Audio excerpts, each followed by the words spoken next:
au-dessus des eaux. Dans Genèse 1 est venu dans Acte 2. Dans la chambre haute, il se mouvait sur les disciples. Il était en eux. Et lorsque l'un de Pierre est sorti de cette chambre haute, il a dit que cela n'était pas que l'apanage de ceux qui étaient dans la chambre haute, mais cela pouvait venir sur quiconque croira. Le même esprit. Le même esprit qui a parlé à Pierre. Le même est ici. Le même esprit qui se mouvait dans Genèse. Le même est ici. Dans Genèse, il créait. Et maintenant, il crée en toi une nouvelle vie. Dans Genèse, il restaurait. Et maintenant, en toi, il restaure. Dans Genèse, il restituait. Et maintenant, en toi, il restitue. Dans Genèse, il est venu enfin que la lumière soit. Et la lumière vient briller dans tes ténèbres ce matin.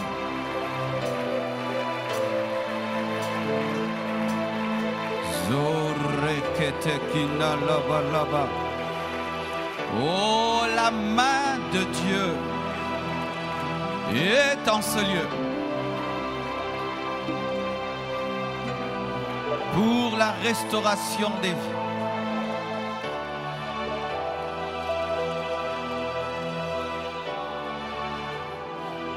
Ta vie ne ressemble pas au plan idéal. Dieu travaille pour t'amener à l'image du plan authentique. Afin que tu sois ce qu'il a pensé que tu sois dès le commencement. Afin d'enlever en toi l'image que le diable t'a imprimée. Car l'Esprit de Dieu dans Genèse se mouvait pour cela.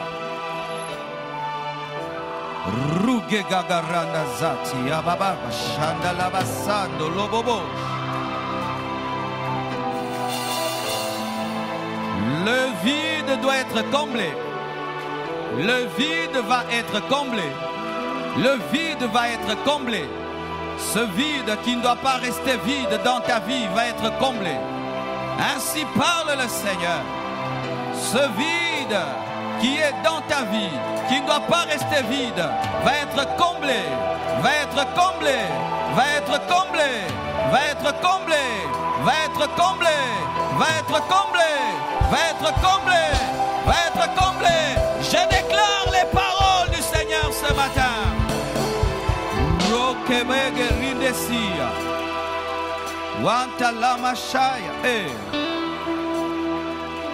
Un nouveau pas, en plus d'un ancien pas, amène à un autre niveau. C'est pourquoi il créait progressivement le premier jour, le deuxième jour, le troisième jour, le quatrième jour, le cinquième jour, le sixième jour, jusqu'à ce qu'il a dit c'est très bon.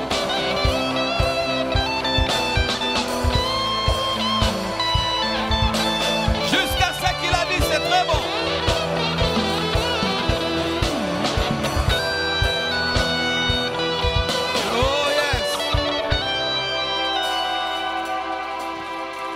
Alors que la terre était informée vide, Dieu voyait déjà Adam et Ève. Alors que tu n'as point de forme, Dieu a déjà vu ta finalité. Et au nom de Jésus-Christ, je déclare que ce que tu dois devenir, que tu le sois au nom de Jésus. bobo shayaba. Yes. Un processus a commencé dans ta vie. Même s'il est faible, il ne restera pas faible. Car la création de la lumière amène la création des oiseaux, amène la création des poissons, amène la création de la verdure, amène la création de l'homme, amène la création de la femme.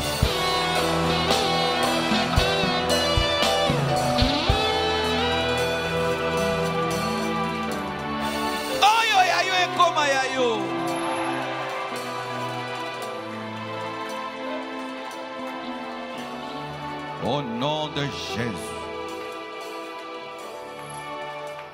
j'appelle à l'existence ce qui doit exister dans ta vie. Au nom de Jésus-Christ de Nazareth.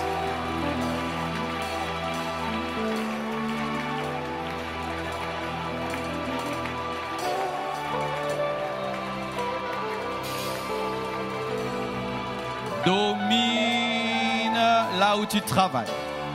Domine là où tu étudies. Domine là où tu fais les affaires. Domine là où tu vis. Domine au milieu de tes ennemis. Domine.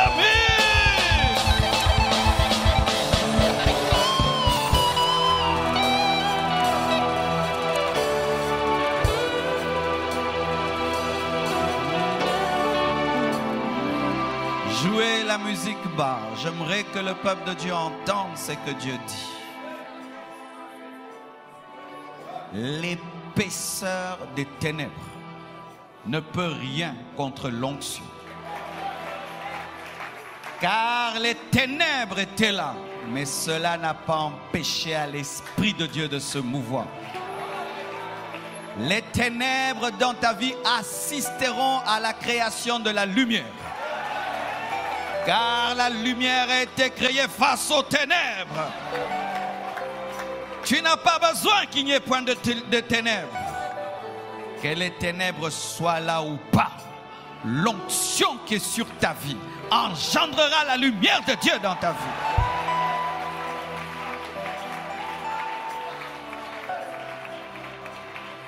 Je n'avais pas prévu de dire tout ce que je dis. Mais je sens l'onction de Dieu sur moi pour bénir le peuple de Dieu.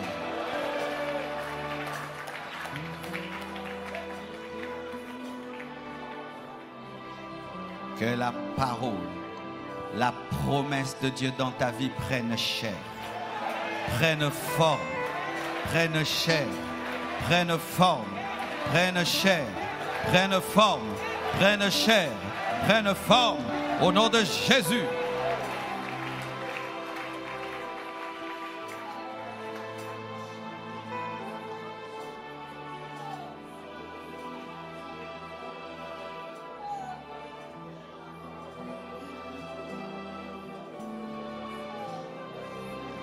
Celui qui est au commencement sera à la fin. La Bible commence dans Genèse 1 disant au commencement Dieu et finit dans Apocalypse disant Jésus revient bientôt. Que ce qui commence avec Dieu dans ta vie finisse avec lui, finisse avec lui, finisse avec lui, finisse avec lui, finisse avec lui, finisse avec lui, au nom de Jésus-Christ. Lève les mains. Que la bénédiction de Dieu tombe sur 12 personnes de manière évidente en ce lieu. 1, 2, 3, 4, 5, 6, 7, 8, 9, 10, 11, 12. Receive, receive, receive, receive, receive. De manière évidente au nom de Jésus.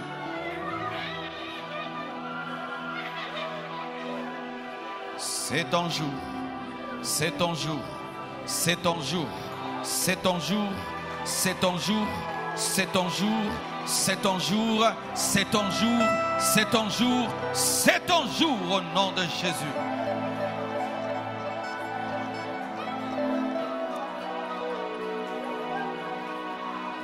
Que les stériles enfantent, que les malades soient guéris, que les captifs soient libérés, que l'aveugle voie, que le sourd entende, que le muet parle, que le maudit soit béni, que le pauvre devienne riche, que le chômeur travaille, que le célibataire se marie, que celui qui est bloqué soit délié, que celui qui est dans une prison sorte de la prison, que celui qui est rempli de tristesse reçoive la joie, que celui qui n'a pas la paix soit comblé de grâce au nom de Jésus.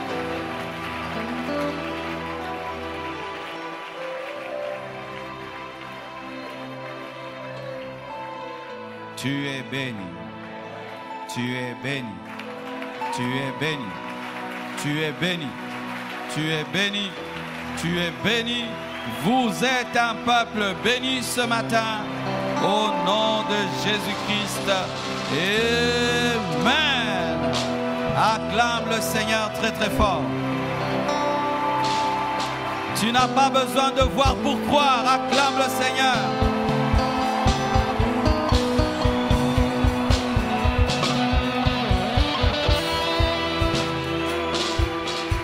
Gloire au Seigneur.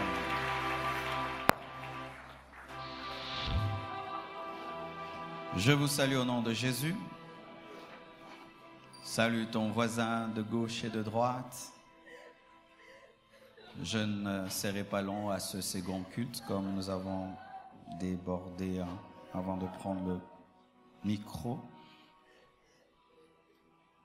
Nous allons nous tenir debout pour lire 3 portions de la parole de Dieu dans Hébreux 10, verset 14.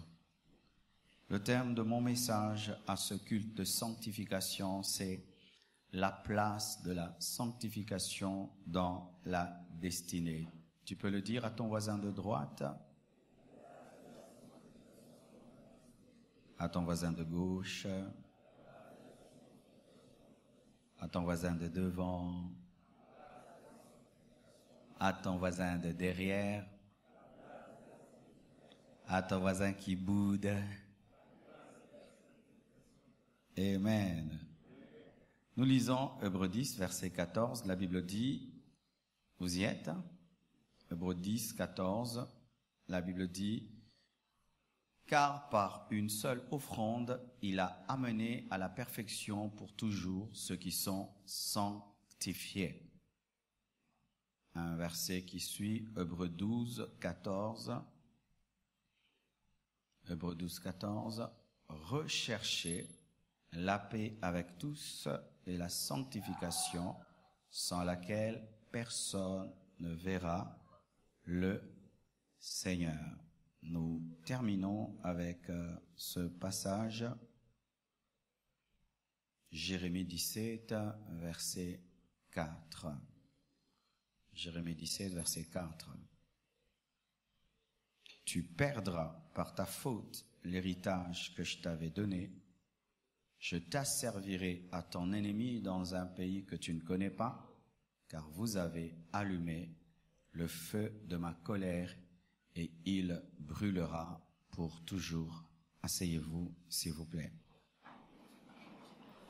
Je salue mes frères aussi et sœurs qui nous suivent sur Facebook.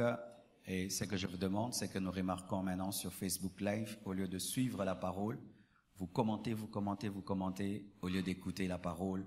Concentrez-vous, c'est aussi un culte que vous faites à la maison. Et pendant que vous faites un culte avec nous, sois assis, écoute la parole comme si tu étais à l'église. Amen.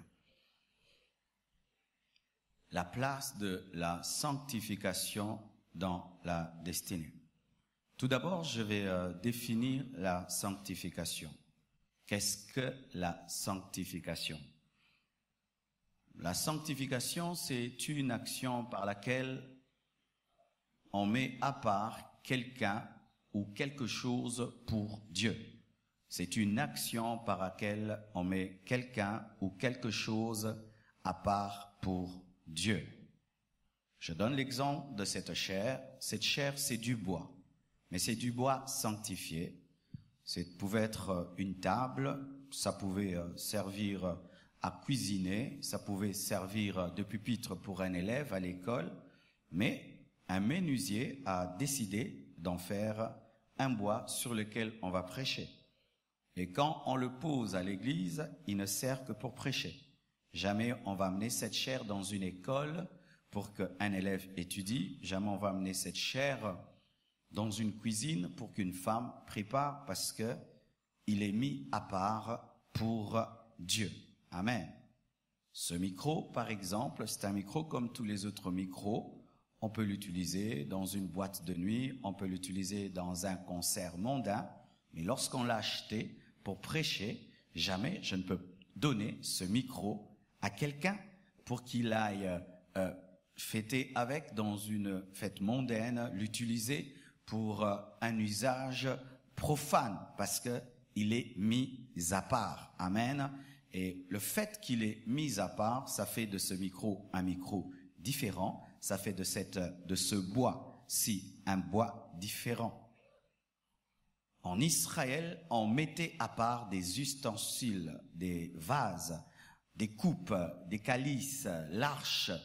Et une fois qu'une coupe était consacrée au service de l'Éternel, la coupe devenait sacrée, de sorte que si quelqu'un touchait sans qu'il soit lévite, Dieu frappait, parce que même si c'est naturel, cela devenait surnaturel à cause de la sanctification. Amen.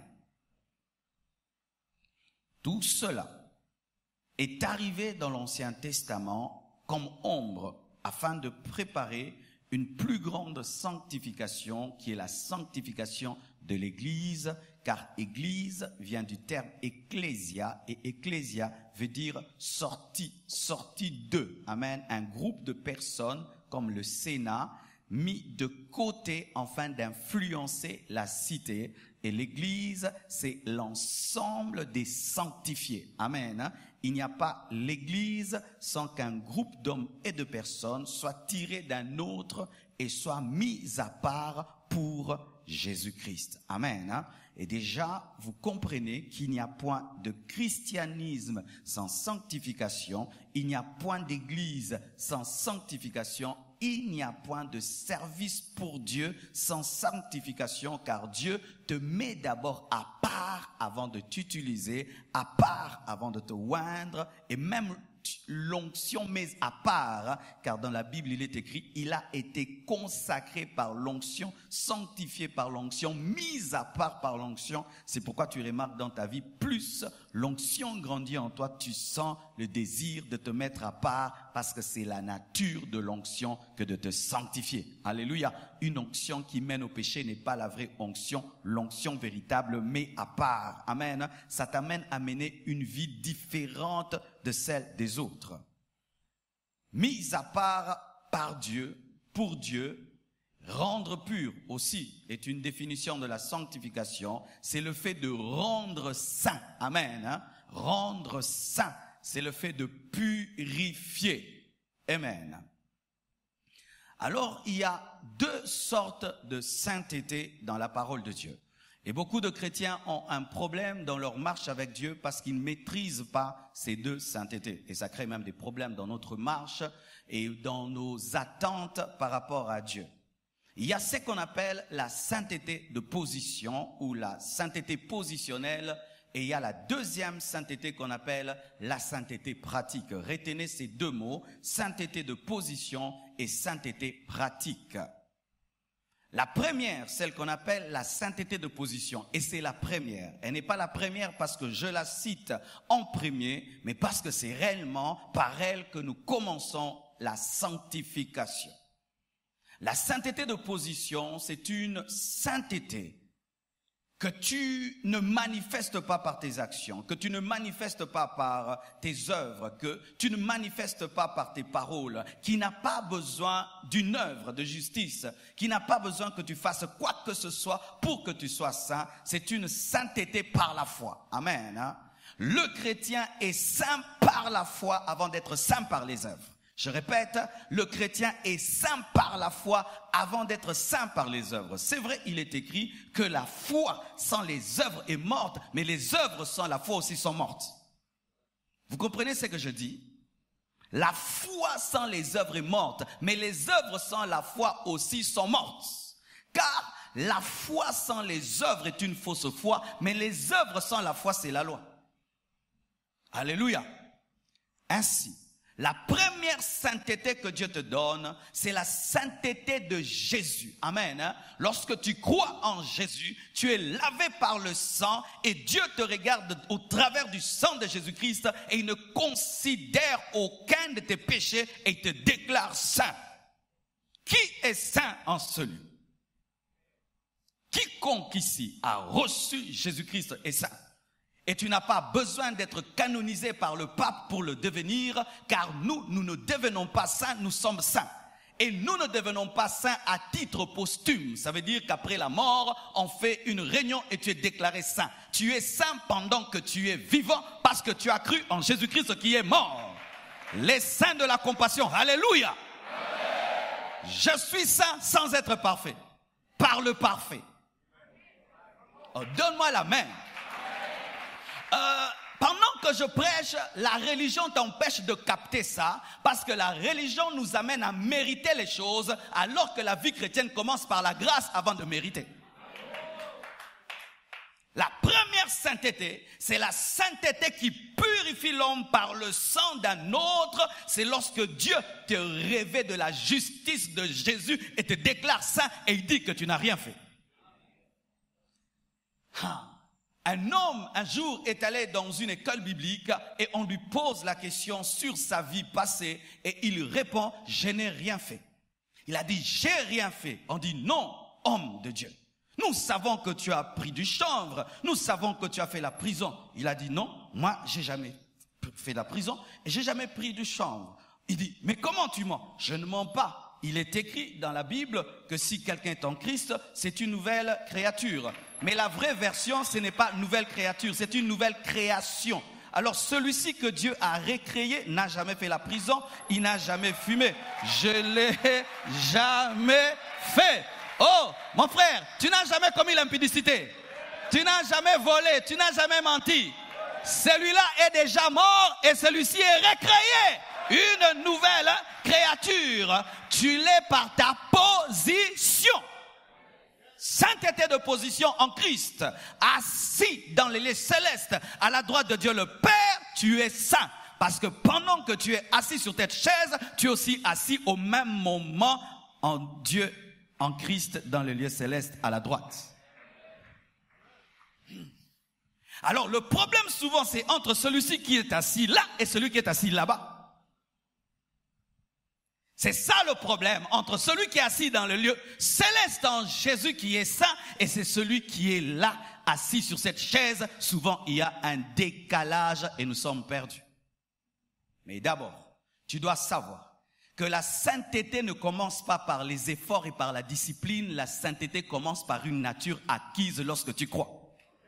Car si je dis à un homme de se sanctifier sans qu'il n'ait cru et reçu, je suis en train de l'enseigner la discipline. La discipline ne sauve personne, mais c'est la foi qui sauve. Mais cette foi engendre la capacité de vivre selon Dieu parce qu'elle est accompagnée du Saint-Esprit qui est lui-même Dieu et qui te donne la capacité de faire sa volonté.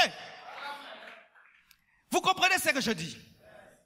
Ainsi, j'aimerais te dire ceci, si la sanctification est difficile pour toi, ce n'est pas en soi que la parole de Dieu est difficile, mais c'est parce que tu n'as pas encore reçu facilement la nature. Je vais m'expliquer. Trop de choses au même moment. Je peux déborder? Un peu? Voici le problème que nous avons avec la sanctification. Lorsque nous venons près de Dieu pour nous sanctifier, nous trouvons qu'il faut beaucoup de discipline, beaucoup de concentration, de sorte que nous ratons la facilité de la sanctification par la nature. Si tu viens chez moi à la maison, chercher quelque chose de valeur, tu voudrais entrer dans ma chambre. Mais je peux placer un diamant sur ma véranda, jamais tu ne vas le voler parce que c'est trop facile. Et Dieu a placé la capacité de se sanctifier dans la foi, mais toi tu la cherches dans la discipline.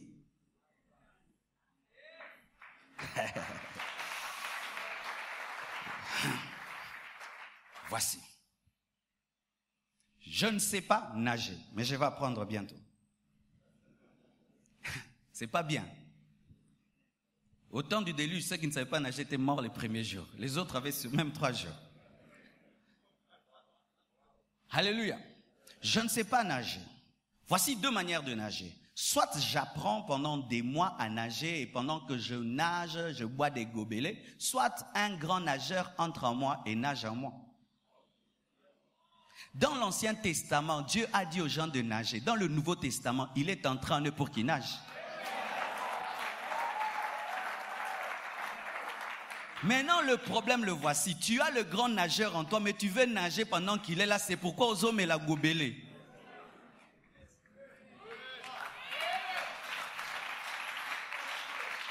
Je sais que c'est dur à comprendre parce que c'est trop facile.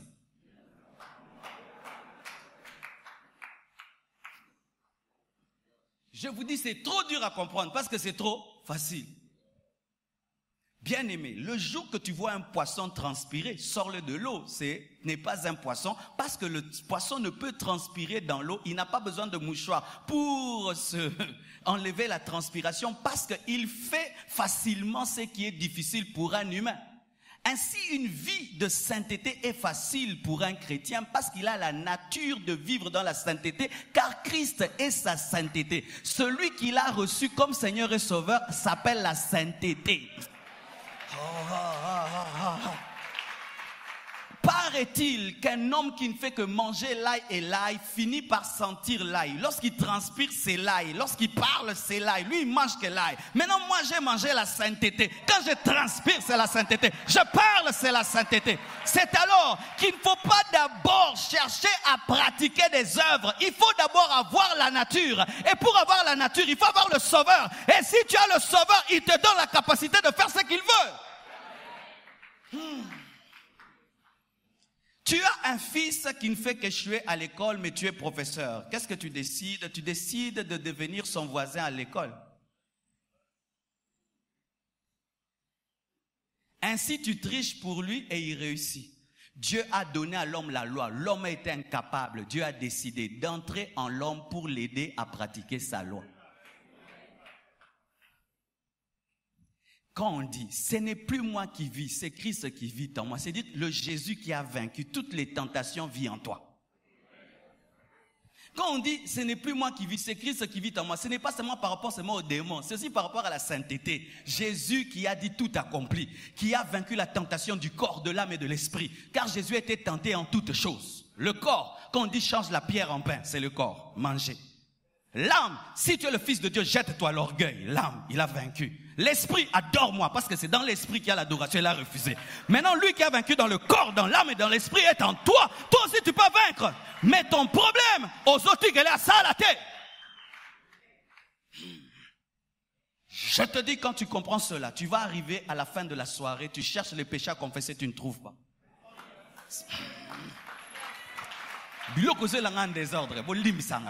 Alléluia. Voyez quelqu'un dans même Job. Job n'a pas existé au temps de l'Ancien Testament. Là, on voit qu'il existait même avant l'Ancien Testament. Mais Job, qui n'avait pas la dimension du Saint-Esprit, avant de confesser, il ne trouvait pas et il confessait les péchés de ses enfants. C'est-à-dire, tu arrives le soir. Seigneur, qu'est-ce que j'ai fait? J'ai rien fait. Seigneur, pardonne à Oracle, pardonne à Choukrani. Moi, là, je ne trouve pas. Niveau. Il y a des gens qui ne croient pas ce que je dis. Je donne un verset. Voici. La Bible dit ceci. Dans Hébreux 10, verset 14. Car par une seule offrande, il a amené à la perfection pour toujours ceux qui sont sanctifiés. L'offrande de Jésus te sanctifie pour toujours. Qui est saint? Qui est saint? Qui est saint? Tu es saint. Tu es saint avant même de pratiquer une seule œuvre de justice. C'est pourquoi quelqu'un qui meurt, maintenant il croit en Jésus, va au ciel. Pourquoi? Il est saint. Le brigand qui était à côté de Jésus, comment il serait au paradis? Est-ce qu'il a eu le temps d'évangéliser? Il était saint. Mais il a fait quoi? Rien.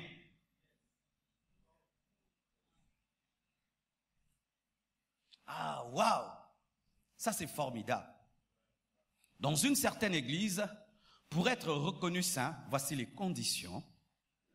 Il faudrait avoir fait au moins 2 ou 3 miracles pendant ta vie. Mais bien aimé. Et il faudrait qu'un homme puisse reconnaître que tu es saint. Comment un homme qui n'a pas donné sa vie peut déclarer des choses que lui-même n'a pas, car on donne que c'est qu'on a? Seul le Christ peut te déclarer saint, car lui a vaincu. Un homme ne peut te déclarer saint parce que l'homme n'est pas parfait. Il faut que le parfait te sanctifie pour qu'il te prête sa perfection. C'est ainsi que la sainteté n'est qu'en Jésus-Christ de Nazareth, et un homme ne peut déclarer un autre saint. Mais voici maintenant le dilemme. La sainteté de position, c'est par la foi, et c'est une sainteté parfaite. Mais la Bible ne s'arrête pas là, elle nous parle d'une autre sainteté qu'on appelle la sainteté pratique, dite pratique. C'est la deuxième sainteté. C'est la sainteté maintenant que tu dois démontrer, que tu dois rechercher, comme dit la parole de Dieu dans Hébreux 12, verset 14, rechercher la paix avec tous et la sanctification sans laquelle personne ne verra Dieu. Avant d'avancer, étudions un peu ce verset. Ce verset ne respecte pas le français. La Bible dit ceci. Recherchez la paix avec tous et la sanctification sans laquelle. Non, il fallait dire rechercher la paix avec tous et la sanctification sans lesquelles. Mais on dit laquelle. Pourquoi? Parce que pour voir Dieu, il ne faut pas avoir toujours la paix avec tous. Mais il faut avoir la sanctification, car Jésus n'avait pas la paix avec tous, mais il a vu Dieu.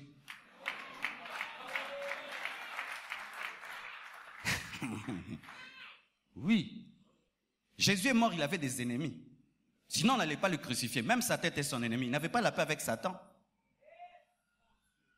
Pour que tu voies Dieu, tu n'as pas besoin d'être en paix avec tous. Mais tu dois faire que tu ne puisses haïr personne.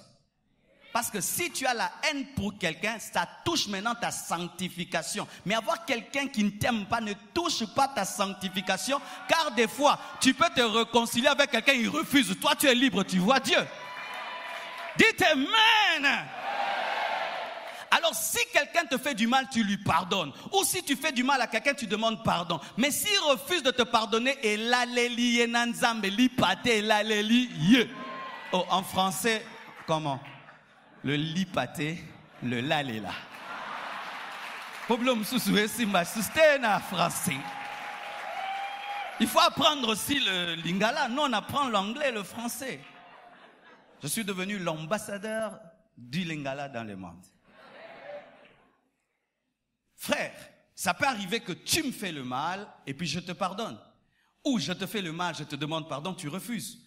Je n'ai plus de problème avec Dieu car ma sanctification n'est pas touchée. Mais maintenant la Bible dit, recherchez la paix avec tous et la sanctification. Donc la recherche touche aussi la sanctification. Comment puis-je rechercher ce que j'ai déjà? Car la position dans Hébreux 10 me donne déjà la sainteté, mais on me dit de la recherche. Parce qu'au ciel je l'ai, mais sur la terre je dois rechercher. Par ta position en Christ, tu es saint. Mais sur la terre, tu dois rechercher. Maintenant, si tu as une position de sainteté par la foi, mais tu ne la démontres pas sur la terre par tes œuvres, tu es une contradiction entre ta position et ta réalité. Je ne parle pas lingala pour devenir quinois, mais je parle lingala parce que je suis quinois. Je ne me sanctifie pas pour être saint, mais je me sanctifie parce que je suis saint. Ainsi, je dois démontrer que je suis une orange en donnant le jus. Si tu es saint, il faut qu'on te presse sur la terre, on trouve la sainteté.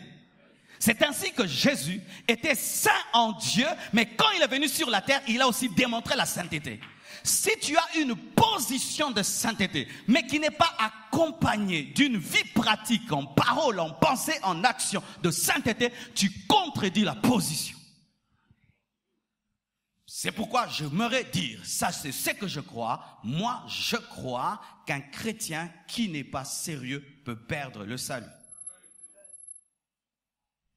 Tu as le salut par ta position, mais sur la terre, tu vis dans l'impudicité, dans le vol, dans l'escroquerie, dans le mensonge, dans la haine, tu vis dans le péché, tu contredis la position et tu n'es plus dans la position. Tu vas dire, comment? Paul, qu'est-ce qu'il dit? Je traite durement mon corps, de peur d'être disqualifié après avoir prêché aux autres.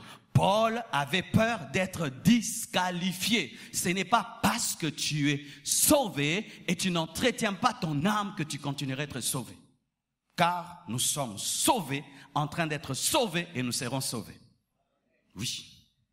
L'âme est sauvée quand tu crois en Jésus.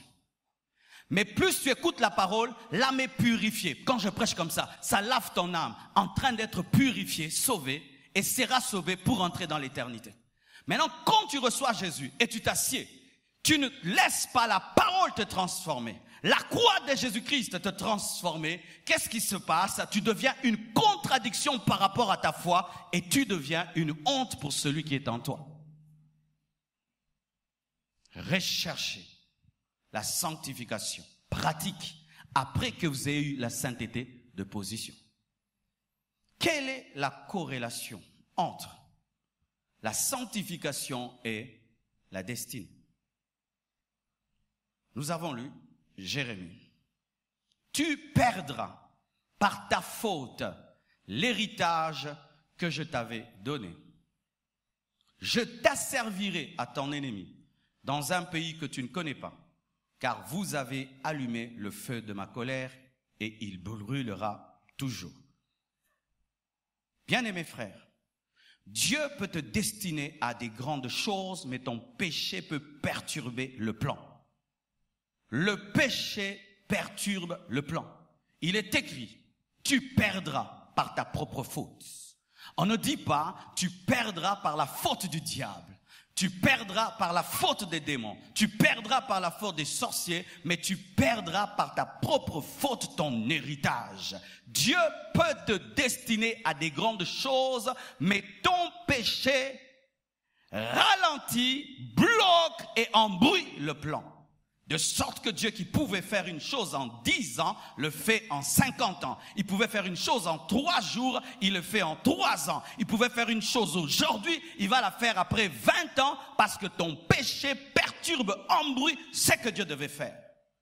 Le plus grand sorcier dans la vie d'un homme, ce n'est pas le sorcier, c'est lui-même, ta désobéissance. Es-tu en train de vivre le vrai plan de Dieu? Et sinon, pourquoi? Souvent, la désobéissance. Le plan de Dieu pour Adam, l'éternité. Le péché, il commence à mourir. Dieu appelle Judas à devenir le père des rois. Car Jacob, le prophète, prophétise sur Judas et déclare clairement que Judas va engendrer les rois. Mais le premier roi d'Israël n'est pas sorti de Judas, il est sorti de Benjamin. Est-ce que le prophète Jacob a menti? Il n'a pas menti. Judas était sorti avec une prostituée et ça a retardé le plan. Le péché retarde le plan. Et Dieu va chercher qui? Il va chercher un benjamite, un fils de Benjamin qui est le cadet, afin d'engendrer le premier roi. C'est alors après lui qu'est venu David qui était sorti de Juda. Le retard dans la vie peut provenir de la désobéissance. Une désobéissance, année après année, tu es dans la même désobéissance. Bien-aimé, tu causes le retard du plan. Ruben, le fils aîné de Jacob, qui devait avoir la royauté et la sacrificature, ne l'a pas reçu. Pourquoi? Il a couché avec les femmes de son père et la malédiction est venue sur lui. Au lieu d'engendrer les rois et d'engendrer les sacrificateurs, cela était donné à Judas et cela était donné à Lévi. Le péché. Frères et sœurs, lorsque tu veux vivre rapidement le plan de Dieu, tu dois être un amoureux de la sainteté. Tu dois aimer la pureté. Tu dois aimer la crainte de Dieu. Tu dois aimer te mettre à part et refuser de vivre et de fonctionner comme tout le monde. Souvent, mes frères et sœurs, nous avons un problème. Nous sommes champions pour retenir les promesses, mais pas pour vivre en fonction des promesses. Nous sommes champions pour dire « Dieu m'a dit », mais nous ne sommes pas champions pour dire « Seigneur, comment veux-tu que je vive ?» Tu as dit que je veux vivre éternellement, mais il a aussi dit « Tu ne mangeras pas à l'arbre de la connaissance du bien et du mal. » Dites Amen.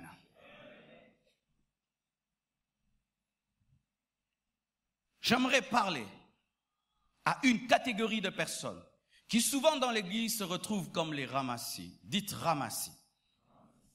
Les ramassis, c'est un peuple qui a accompagné Israël lorsque Israël est sorti de l'Égypte. Ce peuple a suivi par mouvement et se sont retrouvés en Égypte, plutôt dans le désert avec Israël. Ce peuple n'était pas totalement avec les Égyptiens et n'était pas totalement aussi avec les Juifs, mais dans ce mouvement, je crois qu'un ami était juif, tel ami était juif, ils sortent de l'Égypte, nous aussi nous sortons, ils sont aussi passés par la mer Rouge. Mais lorsqu'ils arrivent dans le désert, ils réclament, ils influencent Israël à réclamer un veau d'or, parce que même s'ils étaient sortis de l'Égypte, l'Égypte n'était pas sortie d'eux, et ils avaient transporté les dieux de l'Égypte dans leur cœur, de sorte qu'ils avaient besoin de les voir dans le désert. Ce peuple influence Israël et Dieu maudit, frappe Israël à cause de cela, parce que c'était un peuple qui était dans le mouvement sans avoir la nature. Et cela arrive à l'église. Une fois, une femme a demandé un miracle à Jésus-Christ. Jésus lui a répondu dans Matthieu 15, verset 26. Il n'est pas bien de prendre le pain des enfants et de le jeter aux chiens. Il n'est pas bien de prendre le pain des enfants et de le jeter aux chiens. Qui sont les chiens dans la parole de Dieu? Les chiens dans la parole de Dieu, c'était les nations. Les personnes qui ne connaissaient pas le Dieu d'Israël, c'était les personnes qui n'avaient pas une alliance avec Dieu. Et des fois, lorsque nous venons à l'église, et vous savez, nos églises ne fonctionnent pas vraiment comme l'église primitive. Dans l'église primitive, pour entrer, il fallait que tu sois sauvé au dehors pour entrer dedans. On ne se retrouvait pas au milieu des enfants de Dieu, on n'est pas sauvé. Mais dans nos églises, on peut se retrouver des années et des années à l'église sans être sauvé. Et lorsque tu entres dans l'église, tu peux trouver ici quelqu'un en train de dire, prions maintenant pour nos vies, prions maintenant pour nos vies, que Dieu bénisse nos vies. Et tu vois aussi l'inconverti sans alliance avec Dieu commence à dire, Seigneur, bénis ma vie, bénis ma vie. Il entend un frère prier de cette manière, il prend un verset, et puis même il peut prendre le parler en langue, et il peut apprendre à bouger comme nous, et puis un jour il dit, Dieu ne m'a pas béni. Dieu ne t'a pas béni parce que tu as réclamé le pain des enfants, mais tu n'es pas un enfant. Et tu es un enfant. Es-tu un enfant? Il faudrait que cela soit posé. Voici comment tu peux savoir que tu es fils de la maison. Voici comment tu peux savoir que tu es enfant et que tu peux manger le pain de la destinée des enfants. C'est lorsque le Saint-Esprit témoigne à ton esprit que tu es enfant de Dieu. Qui entend ici l'Esprit de Dieu lui dit, tu es enfant de Dieu? Qui entend? Un témoignage clair qui te dit tu es sauvé, alléluia, ou tu sais que tu es sauvé, tu sais que si tu meurs tu vas au ciel, si tu meurs rien ne t'arrivera, tu n'as pas peur de l'éternité, tu n'as pas peur de la vie après la mort, tu es sûr, tu n'as rien vu mais tu es persuadé que tu es sauvé. Qui ressent cela? Si tu ne ressens pas cela, fais attention, lorsque Dieu sauve quelqu'un, il y a un kit complet accompagné de l'assurance du salut. Oh, j'aimerais vous dire, lorsque Dieu sauve un homme, il lui dit, je t'ai sauvé. Quand Dieu sauve un homme, il dit à son oreille, je t'ai sauvé. Même s'il est bébé spirituel, même s'il n'a pas fait les affermissements, il le sait, il le sait, il le sait. Comment? Il le sait. Lorsqu'un bébé naît, il sait qu'il est né, il sait qu'il est né. Comment l'enfant sait reconnaître le sein maternel? Qui lui a appris ça? C'est en lui. Et quand tu es né de nouveau, tu sais que tu es sauvé. Quand on dit, tu vas mourir, ça fait rien. Jésus revient bientôt, qu'il revienne. Pourquoi? Je suis sauvé. Comment tu sais? Je sais. L'Esprit me dit que je suis sauvé. Je sais que Dieu m'a pardonné. Est-ce que tu sens ça en toi? Si tu ne sens pas ça en toi, tu es un religieux. Tu te retrouves parmi nous comme un ramassis. C'est pourquoi tu es souvent entre le monde et l'église. Parce que l'Égypte est en toi, même si tu es sorti de l'Égypte, mais tu es en Égypte. Parce que l'Égypte n'est pas une position géographique, c'est une position spirituelle.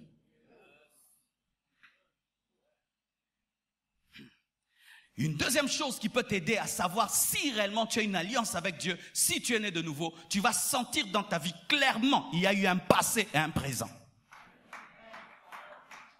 Les gens sauvés dans leur vie, il y a lui, boum, il meurt. Un autre. Si cela n'était jamais arrivé, tu n'es pas sauvé. Un homme sauvé, quand il te parle de sa vie, il va commencer à dire, quand j'étais, et puis depuis que je suis devenu. Mais si quand tu parles de toi, il n'y a pas le passé et le présent et un futur, tu n'es pas né de nouveau, tu te retrouves seulement dans un mouvement appelé l'église. Dites amen. Dites amen. Si un homme n'a pas arrêté radicalement avec une vie et a connu une expérience de transformation spirituelle, il n'a jamais rencontré Dieu. Quand tu rencontres Dieu, il reste des traces sur le chemin de Damas. Paul pouvait te ramener sur le chemin de Damas. Et puis tu vois ici, c'est ici que je l'ai rencontré. Comment il t'a fait? Il m'a fait tomber de mon cheval. Et puis il y avait quoi? Je ne voyais plus rien. Et puis il m'a dit quoi? Saul, il était impossible de réjamber contre les Jésuiens. Si tu devais parler de toi, qu'est-ce que tu vas nous dire? On m'avait invité à l'église. Et puis quoi? J'ai donné l'offrande. Et puis quoi? J'ai prié. Et puis quoi? Et puis rien. Tu iras en enfer. Est-ce que je peux parler à mes bien-aimés Congolais? Prier n'est pas le signe de la conversion. Parce que même les païens prient. Venir à l'église n'est pas le signe de la conversion. Parce que tout le monde peut venir. Le signe de la conversion, c'est une nouvelle nature. Une nouvelle nature. Jésus vit en toi. Et tu le sais, tu le vis. De sorte même que des fois, tu veux essayer de toucher ta ancienne vie, mais tu n'as plus des options. Alléluia. C'est-à-dire, tu te décides, tu dis, non, mais Kabilo Rakalo, mais Kaboisa sousteli moi. Bien aimé, si tu avais l'ancien téléphone, là, maintenant sur ton smartphone, tu vas essayer les et ça, les options sont perdues. Qui a des options perdues? Ou même tu dis, aujourd'hui, mais tu n'arrives pas. Bien aimé, tu m'amènes seulement dans une boîte de nuit, je vais piquer une crise cardiaque. Le fait même d'y penser seulement que je suis en train d'y aller, je vais m'arrêter en cours de route, je dois rentrer, il n'y a plus l'option. Il n'y a plus l'option. L'option n'est plus. Ce n'est plus moi qui vis, c'est Christ qui vit en moi. Bien aimés frères et sœurs, la vie de mélange que tu as, fais très attention. Peut-être tu es religieux, mais tu n'es jamais sauvé. Je vais ajouter quelque chose. J'entends quelqu'un qui dit, pasteur, mais il y a des rétrogrades. Oui. Voici le signe d'un rétrograde. Il n'a jamais la paix. Il n'a jamais la paix dans le péché. Parce que sa nature crie dans le péché, ce n'est pas mon lieu. Il est comme le fils prodigue qui se retrouve parmi les cochons, mais qui dit, ce n'est pas ma place, je rentrerai à la maison. Frères, sœurs, si cela n'est pas ta réalité, n'attends pas des destinées. La destinée, la seule qui est devant toi, c'est la repentance. C'est donner ta vie à Jésus-Christ. C'est la seule destinée. Donner ta vie à Jésus. Car si tu attends des choses, c'est le pain des enfants. Et le pain des enfants ne peut être donné aux petits chiens. Ainsi, frère, tu peux décider soit d'accélérer les choses ou de les retarder par une sanctification de position et une sanctification pratique. Que Jésus-Christ vous bénisse abondamment. Alléluia.